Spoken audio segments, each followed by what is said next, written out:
أما شتيكي طبعا تاريخيا همو الرواية كان همو أوانيك تاريخي آل سعودي النسوية تاريخي محمد بن عبد الوهاب وحركة وهابية النسي وتوكو بن غنام أمان همو باس كردوكو أمي كمن نقلكم لمجلد يكم للا برسي بمشي اتفاق كان هردو كان دعايو كم مشاورو قصيقة كان لملاولا هردو كان بيكوا وأمدو أنا هردو كان لا ينقري شيغة كان واتا محمد بن سعود وثانياني براي أيش بي خوش به هر لو مالا بريارة دن كأم اتفاقا يعني خوانا بكن هروكو ابن بشرش لمجلدي يكم للا بريان زب عنوان المجد ابن غنامج بناي روضة الأفكار ويا مرجكاني راكوتني اندوشد محمد كري سعود بيود لا ترجعوا عنا إن نصرنا الله ومكننا أجر خواي پروردگار سركوتي كردين وتمكيني بيبخشين واتد صلاتي قورو برفراان تر كردين ما قرروا بو مثلا عيينا يان ناوچا كمان بجيمه هلو لقل معنا دوهم لا تمنع من الخراج ما ضربناه على أهل الدرعية وقت الثمار أو باجو خراجيك لسر خلچي من داناوا كاتي تشنينوي كشتو كالو برهميان كلسر من داناون منع من مكلم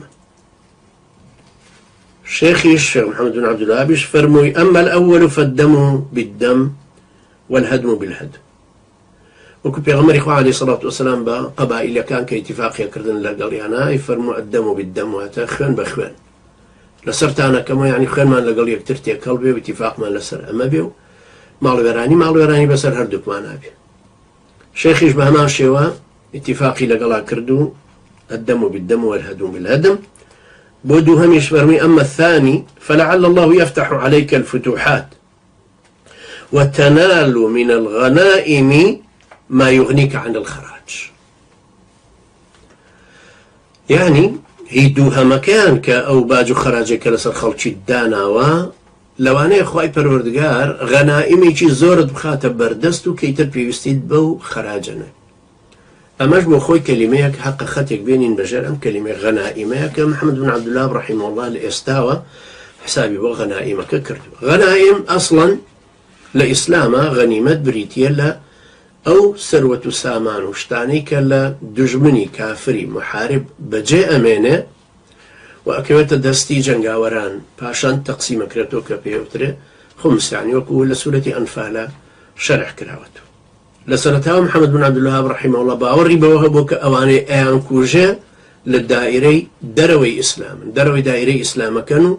جائزة كشتنيان وأمالو ثروة سامان هنا نشان بغنائم دو نقطة ليرة مهمة طبعا ما مصدر كان شيء معلومة هروكوتم ابن غنام للروضة الأفكار المجلد يكم لها برا سي